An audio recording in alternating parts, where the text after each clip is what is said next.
In fundraising, you've got to pack a punch.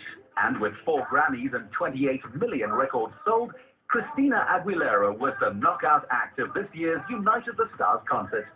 You've been famous for a long time, since the days of the Mickey Mouse Club. How do you handle your fame? Well, I've been working for a very long time, doing what I love to do, though I couldn't ask for anything else. I mean, I definitely, this is my calling, my purpose in life. I mean, and I thank God that I'm able to do it.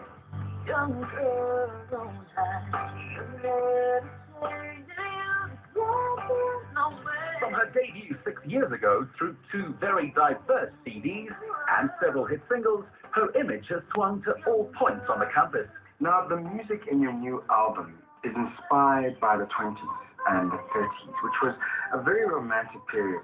Is this, in turn, inspired by the fact that you've just been engaged and you're not getting married? I do lyrically try to write on all of my albums that, you know, very, very honestly and very real, reflecting what I'm feeling and what I'm going through personally in my life. So I can see, you know, kind of where, you know, feeling in love and having not felt so alive and so maybe ever so alive and so happy, genuinely really, really happy, that it probably does transcend into, you know, color. You know, for the last album I kind of had a black hair and whatnot, but I definitely need to transfer into longer hair and into the red lips, which I never really sported that much before. So, you know, very visual.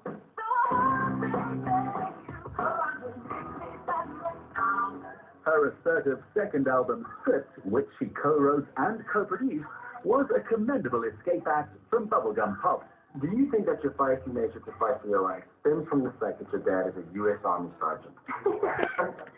Well, you know, that comes more, I think, from just a creative standpoint of just wanting it to get done right, you know, and it's very important to me, you know, that everything does reflect what I'm trying to convey lyrically in my music, and I think all the video work from the last record definitely did that.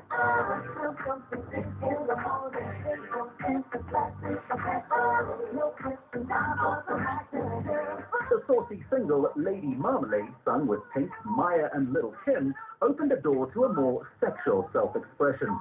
Her video for the song Naughty took it to another level entirely. We've seen all these images of you in the press, of you seeming to be a bad girl. Was that just an act?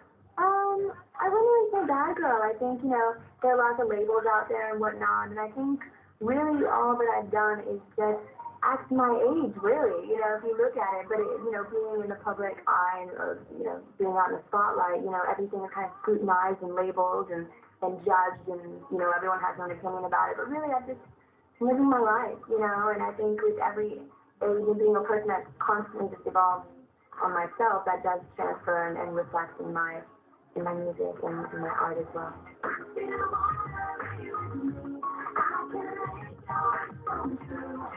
She'll be just 24 years old when her third album launches next year.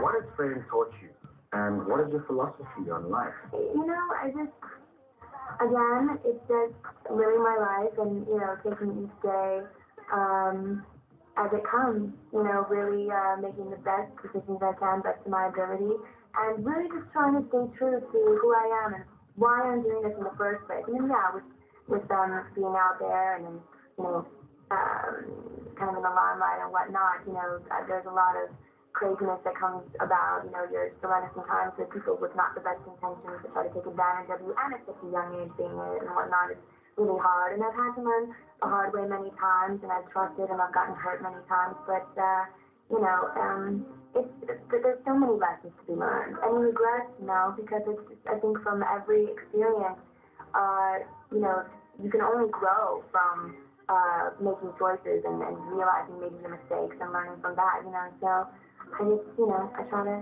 take everything with a grain of salt and keep on doing what I love to do.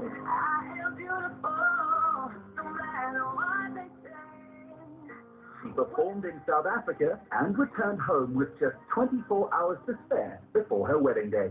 This event has attracted amazing stars. What's your reason for being part of it? Whenever I first heard about this project, I thought it was an amazing thing to be involved with, amazing cause to be involved with, Nelson Mandela being an amazing historical figure, and what an honor to be here and a part of Nelson Mandela Children's Fund and also the World Hunger Benefit. And it's something that I feel passionately about. So I think if you're in a position to be doing something positive and giving others a voice to come out and, you know, having that chain effect, hopefully to inspire others to do so, then it's all well worth it. It was great chatting with you. Thanks for being a company. Thank you.